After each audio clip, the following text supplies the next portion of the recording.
You are watching EKALAVYA Media Vision. Welcome to Ramayana Journey. Have you heard of a person called Nemi? Have you? Nemi. You may not have heard of him, I'm sure. But you know him by another name. That name is Dhasharatha. So Dhasharatha's original name was Nemi. Let's go into that name. What does it mean? Nemi means a wheel. What's the quality of a wheel? Wheel always moves forward, isn't it? Of course, they can go backward also, but usually the wheels go forward. That's why in our national flag, the picture of a wheel is there. It shows progress. It suggests that unless you go forward, you won't get sublimated. Every nation, every sect, every human being has to move forward. If he's still, then he's dead. Well, Nemi was the king of Kosala. At that time, very powerful kingdoms.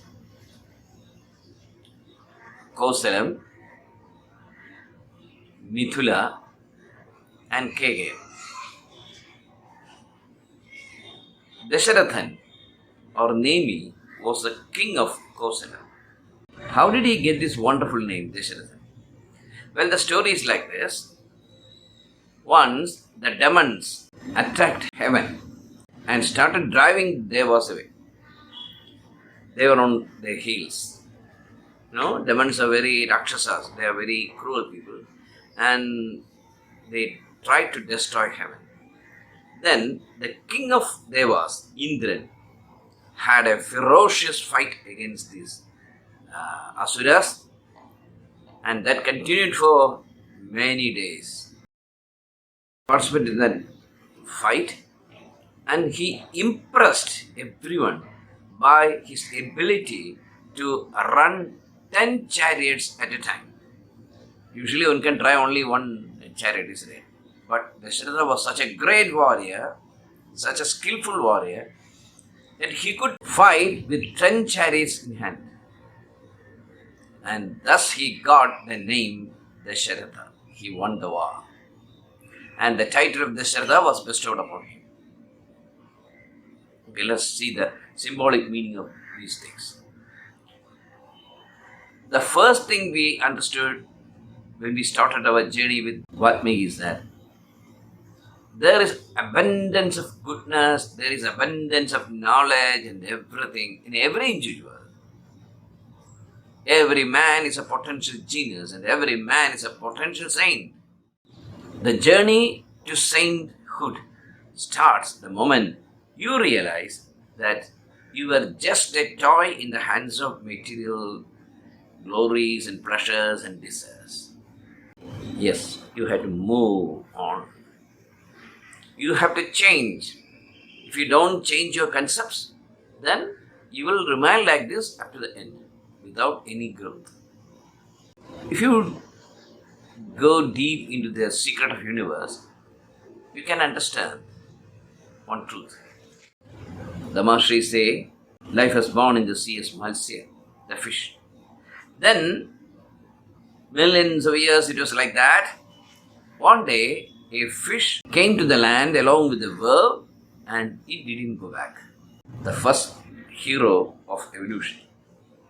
It learned the art of surviving on land. Thus, the journey started towards the land. Later, these fish started living on the water as well as the ground. Then the tortoise came, the amphibian thing, isn't it? The tortoise, Kurmavadara, it can live in water, it can live in land. But it was crawling and it was very difficult to walk. Then life became pig.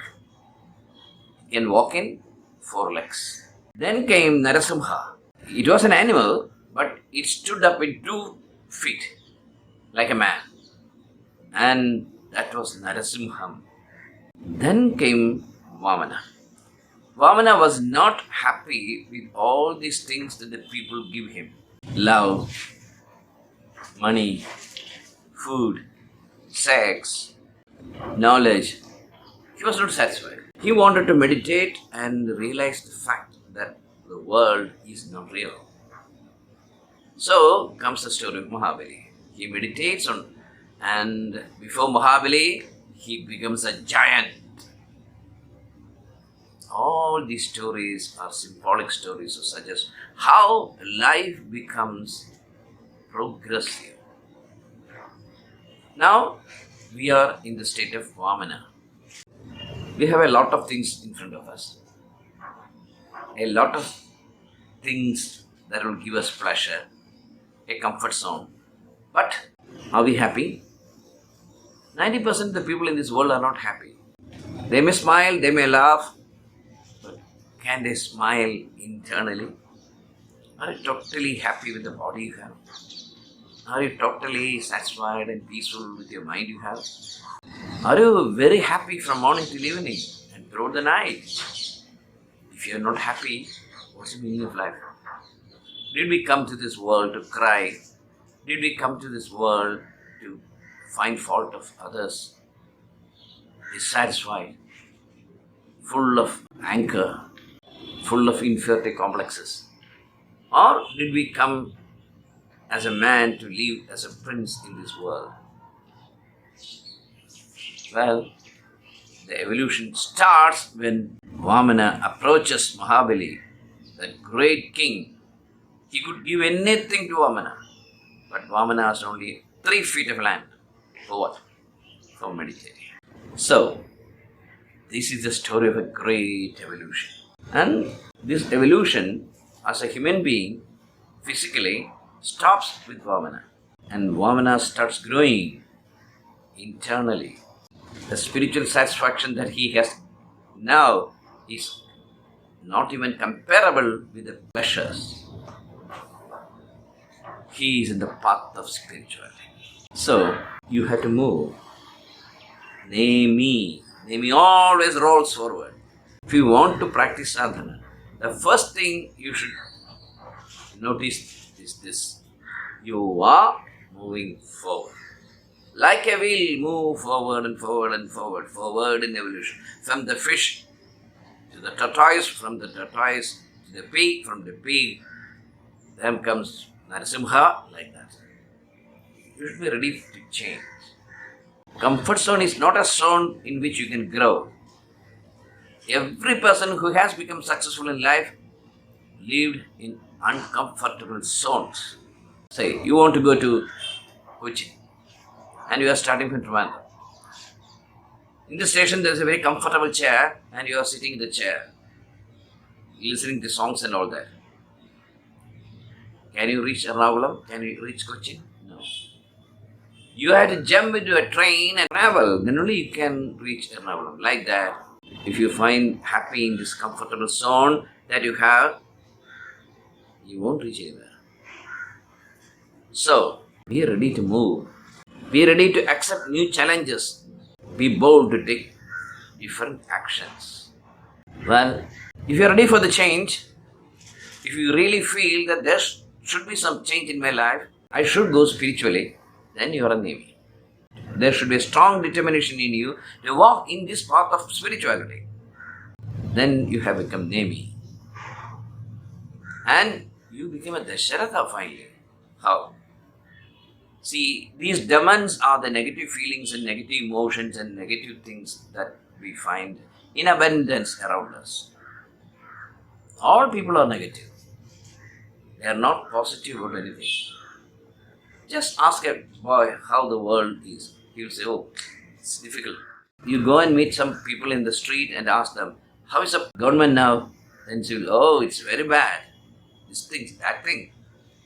How about your life? Oh, I'm just going forward. Are you well? Ah, okay, I'm okay. They will never say that we have got the most wonderful time. Our time is the best. My family is the best family I have. My wife is the most beautiful woman I have ever seen. Very, very few people can say these positive things. We are worried about our future, we are worried about our children, we are worried about our husband. So many things are there which are worrying you. There is an abundance of negativity around. When you see the newspaper, you will see a lot of negativity in it. How a man killed his mother, how a young girl was raped, and so many stories like that. So you are swallowing that negatives. And when you sit in front of a TV, seeing a programs, even a serial, you can find so many negative people talking negative things, and negatives go again into your mind.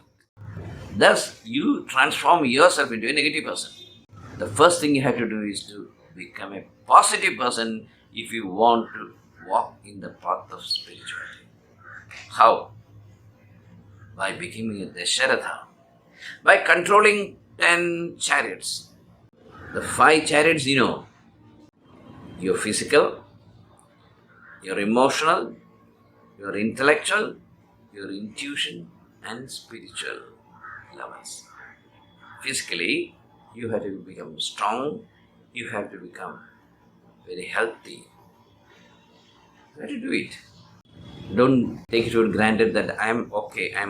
You have to check up your body and see what is going wrong with the body and correct it. This is the vehicle that I have, isn't it?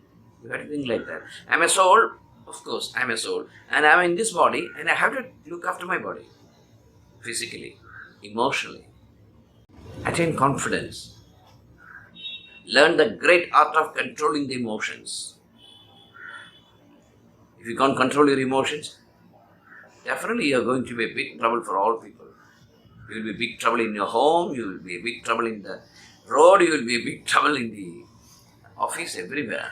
So this emotional control is absolutely needed. Then the intellect. There should be a lot of intellectual activities. You have to grow intellectually. Don't undermine yourself. Don't say that, oh, I'm not an intellectual, I'm an ordinary person. There is no ordinary person. We are all extraordinary persons. You have got a lot of intellectual capacities. But in the comfort zone, because you sit in a comfort zone, such things do not come out. You have to learn, you have to study, you have to understand, you have to assimilate. So many things in your brain. That's your duty.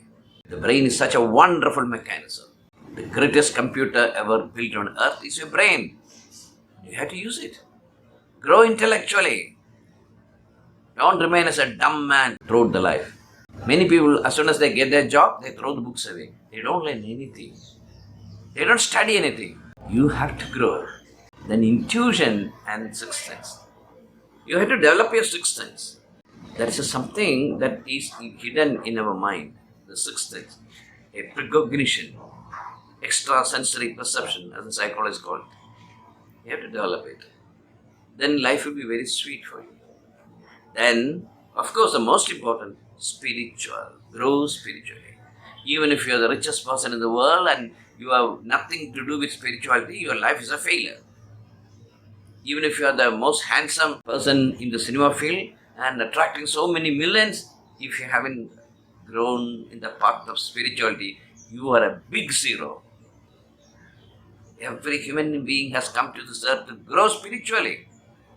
Through meditation, through yoga, through puja, through homam, study of classic texts, you have to walk in the path of spirituality. That are the 5 rathas, 5 chariots.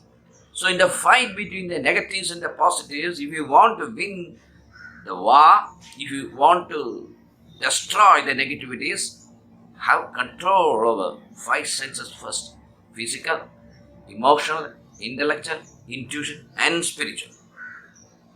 That's the first job. Then we have got 5 other chariots. You have to take control of them. Then only you can win. And let us discuss that tomorrow. Om Namah Shivaya.